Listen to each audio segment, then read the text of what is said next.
नमस्कार दोस्तों, मैं हूं लोकेंद्र सिंह और क्राइम तक में आपका बहुत बहुत स्वागत है। और मेरे साथ आज कैमरे पर है आसिम। आज की जो वारदात है वो साल 2010 की है, लेकिन ये जो वारदात है ये इटली के इतिहास में अपने आप में एक जगह रखती है।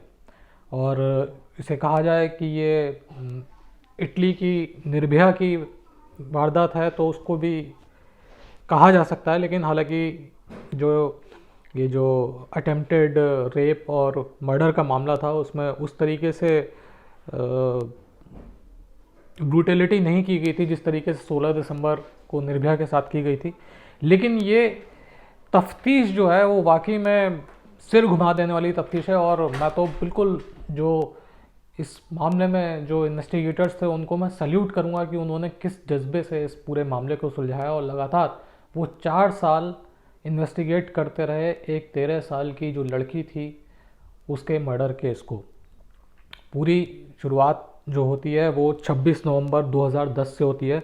इटली का एक छोटा सा कस्बा, 8000 पॉपुलेशन, नाम है उसका कस्बे का ब्रेम्बेट डी सोप्रा। ये जो ब्रेम्बेट डी सोप्रा है बिल्कुल पहाड़ियों के पास में है और 8000 की पॉपुलेशन है। बहुत ही शांत, बहुत ही कम पॉपुलेशन वाला ये कस्बा। और कोई लड़ाई झगड़ा नहीं, किसी तरीके का क्राइम नहीं। लोग अपना 8:30-9 बजे तक तो पूरा बाज़ार बंद हो जाता था। यहाँ तक कि जो क्लब्स हुआ करते थे उस कस्बे के वो भी बंद हो जाया करते थे। और सब कुछ 8-9 बजे तक ख़त्म हो जाया करता था, लोग अपने घरों में सो जाया करते थे। यानी कुल मिला के बहुत ही पीसफुल ये कस्बा था। इसी कस्बे में एक लड़की रहती थी, 13 साल उसकी उम्र थी, उसका नाम था यारा, यारा गैम्ब्रोसिया। ये यारा गैम्ब्रोसिया जो थी ये बेसिकली जिमनास्ट सीखती थी। और 26 नवंबर को ये शाम को करीबन 5:15 बजे अपने घर से निकली। और हमेशा यही था कि पास में एक स्टेडियम था जहाँ पे ये जिमनास्ट सीखती थी। और 7 बजे तक, 7 बजे होते होते, 7 जब तक बजते थे शाम के, तब तक ये अपने घर पे आ जाती थी। उस दिन ये अपने घर से निकली 5:15 बजे, लेकिन ये लौट कर नहीं आई। 7 बजे तक घर वालों को चिंता हुई और घर वालों ने जो है इसके मोबाइल पे फ़ोन किया, लेकिन घंटी जा रही थी। और घंटी भी क्या जा रही थी, घंटी जाने के बाद वो आंसरिंग मशीन पे जो कॉल था वो चला जाता था। तो बड़ी फिक्र हुई और माँ बाप ने तुरंत जो पुलिस थी उसको इत्तला की 7:11 पे। 11 मिनट पे पुलिस को इत्तला की गई। उसके बाद फिर करीबन 20 मिनट बाद जो यारा के फादर थे उन्होंने भी पुलिस को इत्तला दी कि इस तरीके से हमारी जो बेटी है वो नहीं मिल रही। और ये जो कैपिटल है बर्गिमो प्रोविंस है। और ये जब कॉल पुलिस को मिलती है तो पुलिस अपनी तफ्तीश शुरू करती है और आसपास वो पहुंचते हैं। पहले तो सबसे पहले तो उसी स्टेडियम में पहुंचते हैं जहाँ पे ये लोग ट्रेनिंग करती थी जिमनास्टिक की, यारा। और वहाँ पे जाके इंस्ट्रक्टर से बात करते हैं। इंस्ट्रक्टर बताता है कि वो आई ज़रूर थी 5:15 के आसपास, और लेकिन वो 6:30 पौने 7 के आसपास निकल भी गई थी। और उसके बाद मुझे मालूम नहीं। बहुत बड़ा एक तरीके से वो फैसिलिटी होती है, कई सारे रास्ते होते हैं उसमें घुसने के लिए, कई सारे रास्ते होते हैं निकलने के लिए। और आप जान नहीं, वो जैसे मैंने शुरुआत में बताया कि 8000 की पॉपुलेशन थी, तो जाहिर सी पता है कि जो डेंसिटी ऑफ पॉपुलेशन है वो काफ़ी कम थी। तो उस तरीके के कोई चश्मदीद नहीं मिले। 2 लोग ऐसे मिले जिन्होंने बताया कि हमने यारा को बात करते हुए देखा था। 2 लोग थे और उनके पास एक लाल कार थी। कभी क्राइम वहाँ पे होता नहीं था, इस वजह से सीसीटीवी वगैरह और ये सारी चीज़ें नहीं लगाई गई थी हर जगह पे। जैसे नॉर्मली जहाँ पे भी क्राइम प्रोन एरियाज़ होते हैं वहाँ पे लगाते हैं, वहाँ पे नहीं लगाई गई थी। अब जो पुलिस ने मामले की जो तफ्तीश थी वो आगे बढ़ाई और इस तफ्तीश में वो ट्रैकर डॉग्स को लेकर आए। उन्होंने यारा का जो भी सामान था वो उनको सुंघाया। और जो ट्रैकर्स डॉग थे वो 10 किलोमीटर दूर एक कस्बा था मैपेलो, उसकी तरफ वो गए ट्रैकर्स डॉग, और जो यारा के फ़ोन की लोकेशन आ रही थी वो भी उस तरफ की आ रही थी, और 6:49 तक उसका फ़ोन जो था वो ऑन था। 6:49 के बाद वो बंद हो गया था। तो मैपोलो से पुलिस को लग रहा था कि मैपेलो और ये जो ब्रम्बेटा दी सोप्रा जहाँ पे यारा रहती थी, उन दोनों का कोई रिश्ता हो सकता है। तो उन दोनों के बीच में उस दिन या उस वक्त किन लोगों ने ट्रैवल किया था, उन लोगों के मोबाइल की कॉल डिटेल रिकॉर्ड या डंप डाटा जो था लिया गया, और करीबन 15,000 लोगों का डंप डाटा पुलिस ने लिया। और पुलिस ने डंप डाटा के हिसाब से स्कैन करना शुरू किया कि कौन कौन संभावित उस तरीके के लोग हो सकते हैं जो इस तरीके के गुनाह को अंजाम दे सकते हैं। तो उसमें एक मोरक्कन नेशनलिटी का एक बंदा था जिसका नाम मोहम्मद फ़िक्री था। पुलिस ने मोहम्मद फ़िक्री को ट्रैक करना शुरू किया तो मालूम चला कि लेट नवंबर, यानी ये 26 नवंबर को यारा गायब हुई थी। उसके करीबन हफ्ते और बाद ही वो वहाँ से, जहाँ पे वो रहता था, वहाँ से वो चला गया। अब पुलिस ने अपने सारे जतन किए और पुलिस को लगा कि ये मैपेलो में रहता था। कुत्ते जो थे सूंघने वाले वो भी मैपेलो की तरफ जा रहे थे। उसके यारा के फ़ोन की जो लोकेशन थी वो भी मैपेलो आ रही थी, और ये जो मोहम्मद फ़िक्री है ये भी मैपेलो का रहने वाला है। तो हो ना हो इस केस में ये एक अहम कड़ी साबित हो सकता है उनके लिए। तो पुलिस ने अपना पूरा जो जोर था वो लगाया, और 4 दिसंबर को मोहम्मद फ़िक्री जो था वो अपने मोरक्का के लिए निकल गया था बाई शिप। तो इटली की पुलिस ने सारा अपना जोर लगा के उसको इंटरसेप्ट किया, उस वेसल को जिसमें ये सफ़र कर रहा था। इसको लेके आए, इससे पूछताछ करी, लेकिन तमाम पूछताछ करने के बाद भी और तमाम उसकी लोकेशंस और बाकी सारी चीज़ें चेक करने के बाद पुलिस को ये जो फ़िक्री था इसके खिलाफ कोई भी सबूत नहीं मिला। अब ये सारा कुछ चल ही रहा था कि 26 फरवरी 2011 की बात है, यानी 26 नवंबर 2010 को यारा गायब हुई थी, और ये बात है 26 फरवरी 2011 की। वो गायब ही थी, तब तक उसकी लाश नहीं मिली थी। 26 फरवरी 2011 को एक बंदा जिसका नाम था इलैरियो स्कॉटी, ये पास में ये जो यारा के रहने वाली जो जगह थी, जो कस्बा था ब्रम्बेटा डी सोप्रा, इससे 10 किलोमीटर दूर एक और जगह थी जिसका नाम था चिग्नोलो डी आइसोलो। ये 10 किलोमीटर साउथ में पड़ती थी, और यहाँ पे एक बंदा अपना जो एक तरीके से प्लेन जो होता है, छोटा प्लेन, उसको रिमोट कंट्रोल जो प्लेन होता है उसको उड़ा रहा था। और ये जो इलाका है बहुत खुला हुआ है, और इसमें बेसिकली ग्रासलैंड्स हैं, बहुत ऊंची घास नहीं है लेकिन काफ़ी खुला इलाका है, और वहाँ पे कोई ऑब्स्ट्रक्शन नहीं है। तो ज़्यादातर इस तरीके के जो ड्रोन उड़ाना या फिर ऐसे कोई फ्लाइंग ऑब्जेक्ट्स उड़ाने, तो उस इलाके में लोग आके उड़ाया करते थे। तो स्कॉटी जो था वो अपना प्लेन उड़ा रहा था, और उसी दौरान उसने देखा कि कुछ जूते पड़े हुए हैं। उसने लोग लगा कि पता नहीं किसके जूते हैं, तो वो आगे बढ़ा, तो आगे जाके देखा कि एक बच्ची जो थी उसकी लाश पड़ी हुई थी। उसने तुरंत पुलिस को इन्फॉर्म किया। पुलिस मौके पे पहुंची, और पुलिस ने कपड़ों से पहचान करी कि ये यारा ही है जिसकी लाश यहाँ पर मिली है। पुलिस ने लाश का जो था एक तरीके से जांच करनी शुरू करी। वहाँ पे जो मेडिकल एक्सपर्ट थे उनको बुलाया गया, और देखा गया कि जो यारा थी उसके मुंह में लाइम जो होता है, आप जानते होंगे लाइम एक तरीके से जो सैंड होती है उसका इस्तेमाल कंस्ट्रक्शन में किया जाता है, वो उसके मुंह में भरी हुई थी। और कुछ जो रेशे थे उसके, जूट के जो रेशे थे रस्सी के, वो उसके गले के आसपास थे। और शरीर पे कई सारे जो थे ज़ख्मों के निशान थे, लेकिन जितने भी ज़ख्म किए गए थे वो जानलेवा नहीं थे।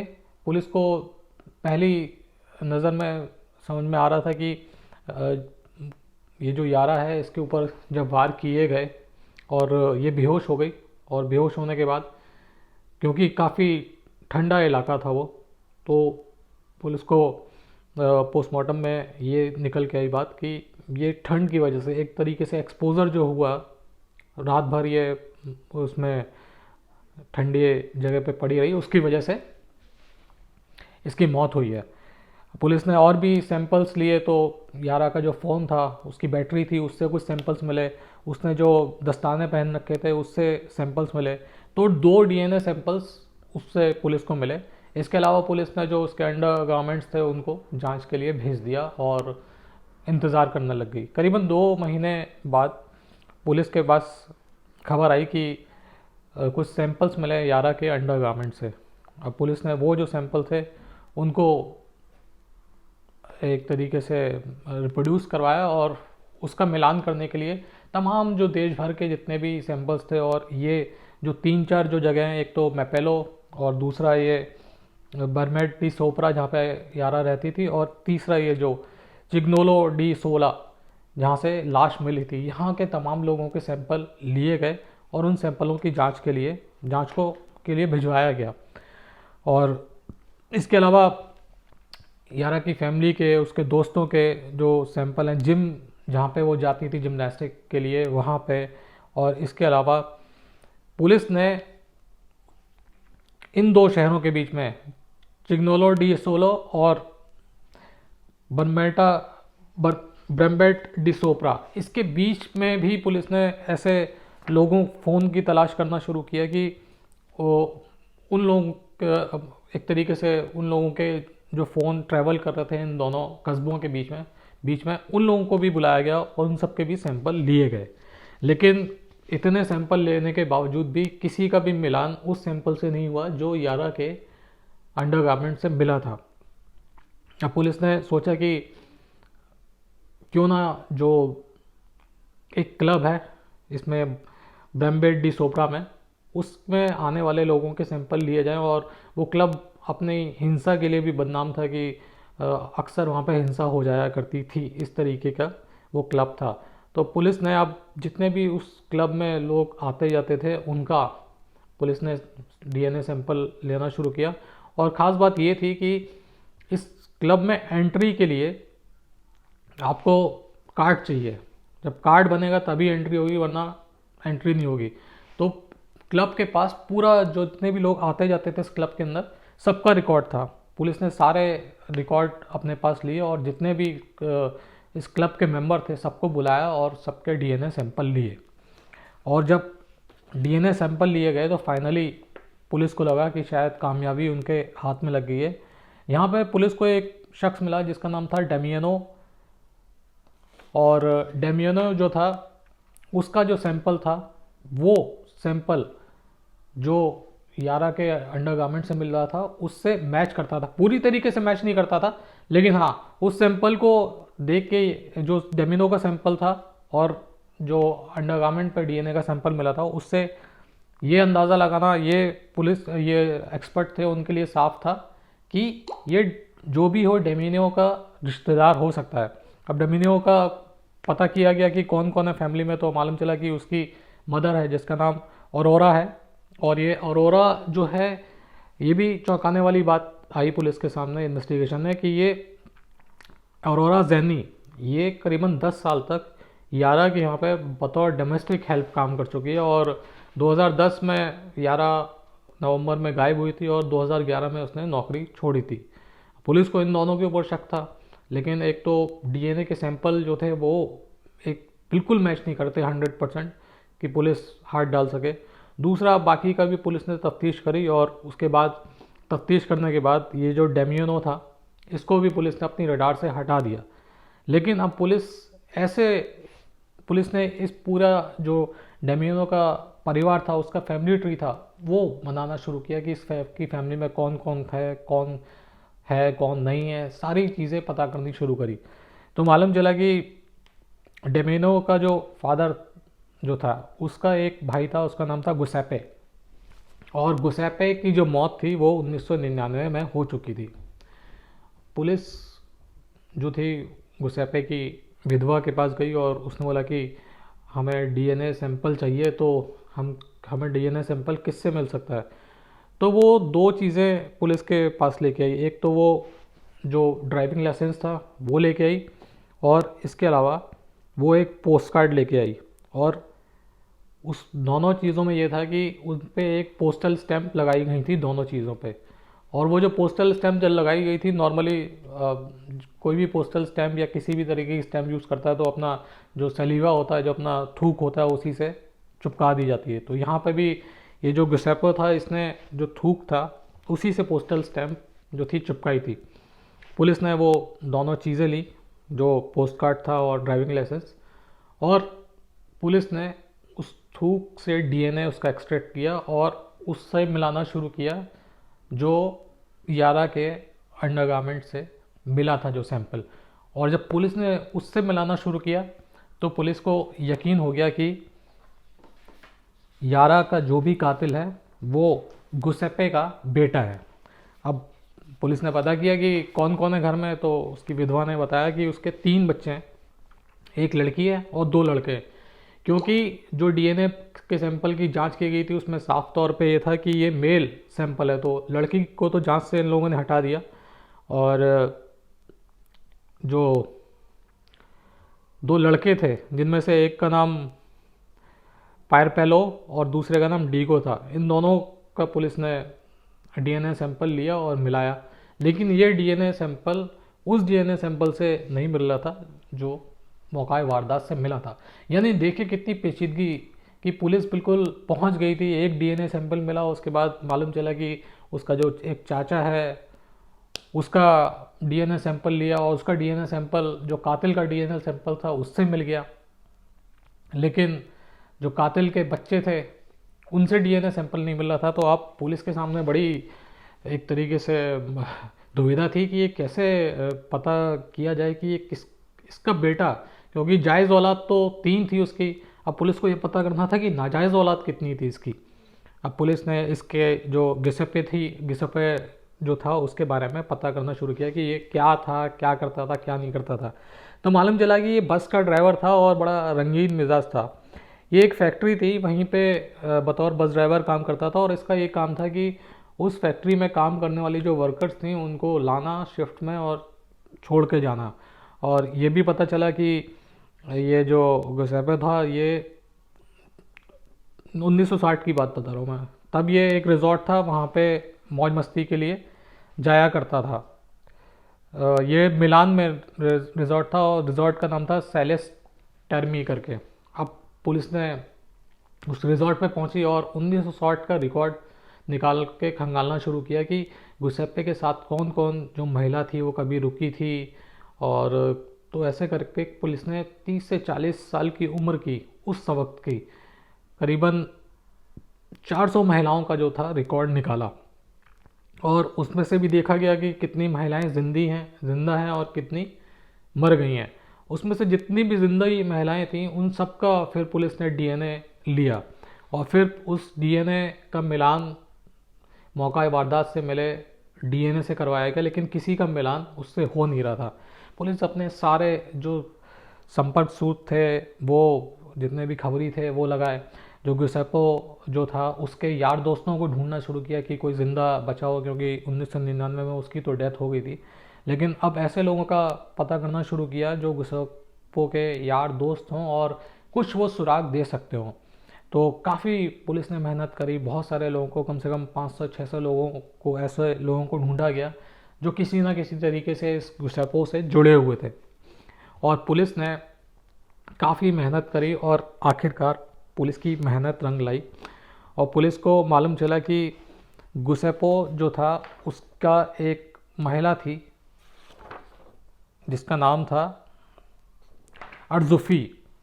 और ये अर्जुफी से गिसेप्पे का अफेयर था। वो इस वजह से था कि ये दोनों पड़ोसी थे, और 1970 में 1960 से 1966 तक ये लोग एक ही उसमें रहते थे आस पड़ोस में। लेकिन 1966 के बाद, 1966 के बाद ये जो महिला थी इसकी शादी हो गई थी, और लेकिन शादी के बाद भी दोनों का गिसेप्पे और इसका अफेयर चलता रहा, और 1970 में उसने 2 जुड़वा बच्चों को जन्म दिया। और इसके बाद पुलिस ने वो महिला के पास पहुंची और पता किया कि महिला के बच्चे कहाँ पे, तो मालूम चला कि महिला के 2 बच्चे हैं। एक का नाम एक एक 2 बच्चे ट्विंस पैदा हुए थे इस महिला के, और एक लड़का था एक लड़की थी। पुलिस को लड़की में तो कोई इंटरेस्ट नहीं था, जो अर्जुफी जो महिला थी, और लड़के के बारे में पता किया तो उसका नाम मालूम चला कि उसका नाम मैसिमो बोसेटी है। और ये मैसिमो बोसेटी जो है वो 42 साल का है, पेशे से बिल्डर है, शादीशुदा है और 3 बच्चे हैं। और ये सबसे बड़ी बात, ये रहता है मेपेलो में। मेपेलो वही जगह जहाँ पे पहली बार खोजी कुत्तों को लाया गया था, और वो उसी तरफ इशारा कर रहे थे जब यारा के कपड़े उसको सुंघवाए गए थे। इसके अलावा मेपेलो जो था इसका घर भी था, तो पुलिस को अब लग रहा था कि कहीं ना कहीं ये पूरा जो मामला है अब सुलझने वाला है। तो पुलिस को डीएनए हासिल करना था इसका मैसिमो का। तो मैसिमो का डीएनए आप वैसे तो हासिल कर नहीं सकते, उसके लिए तमाम परमिशन लेनी पड़ती है अदालत की। अगर आप जाओगे तो को चाहते भी नहीं थे पुलिस वाले कि इसको शक हो जाए। तो पुलिस ने मैसिमो को शक ना हो इसकी वजह से उन्होंने एक नाका लगाया, और नाके पे शराब की चेकिंग करने के बहाने पुलिस ने ब्रेथ एनालाइजर से, जब ये आ रहा था अपनी फैमिली के साथ, इसको रोका। और इसका जब ब्रेथ एनालाइजिंग टेस्ट किया तो उस दौरान इसकी फूंक में इसके बाकी के जो लार्वा सेलिवा जो थी वो आई, और उसके बाद वो डीएनए मिलाया गया उस डीएनए से जो यारा के अंडरगारमेंट्स पर मिला था, और ये डीएनए परफेक्टली पूरी तरीके से मैच कर गया। पुलिस ने काफ़ी इस पर निगाह रखी। पुलिस ने अब इसकी सीडीआर निकाली, इसका कॉल लोकेशन निकाला। तो उस दिन इसकी कॉल लोकेशन और इसके फ़ोन की जो सीडीआर निकाली, उससे मालूम चला कि इसने लास्ट टाइम पे वो जो अपना फ़ोन था वो यूज़ किया था 5:15 बजे के आसपास। और उसको यूज़ करने के बाद, और इसकी लोकेशन भी जहाँ से जो लाश मिली थी, जो चिग्नोलो डी असोला, वहीं पे इसके फ़ोन की लास्ट लोकेशन आ रही थी। और इसने 5:15 बजे के करीब अपना फ़ोन जो था वो बंद कर दिया था, और फिर अगले दिन ये सुबह फ़ोन जो था वो पुलिस ने इसने चालू किया था। तो अब पुलिस के पास 3-4 पुख्ता एविडेंस थे जिसकी बिना पे पुलिस इसको गिरफ्तार कर सकती थी। पहला तो जो डीएनए मिला था वो बिल्कुल मैच कर रहा था जो अंडरगारमेंट से मिला था। दूसरा, इसके फ़ोन की लोकेशन बिल्कुल उसी जगह पे थी। और तीसरा, जब यारा गायब हुई थी जिस दिन 26 नवंबर 2010 को, उस दिन ये उसी जो जिमनास्ट वाला जो स्टेडियम था उसके आसपास ही एक रेस्टोरेंट था, वहाँ से उसने कुछ खाने पीने का सामान लिया था। और इसकी जो कार थी वो भी उस कस्बे की तरफ जाते हुए दिखी थी। तो ये 4-5 एविडेंस थे जिसको पुलिस ने आधार बनाया, और इसको आखिरकार 15 जून 2014 को ये जो मैसिमो बोसेटी था इसको गिरफ्तार कर लिया। बताते क्या है, कहा जाता है कि इटली में सबसे जटिल इन्वेस्टिगेशन आज तक की यही है, यारा के गायब होने की, उसके अटेम्प्ट रेप की और मर्डर की।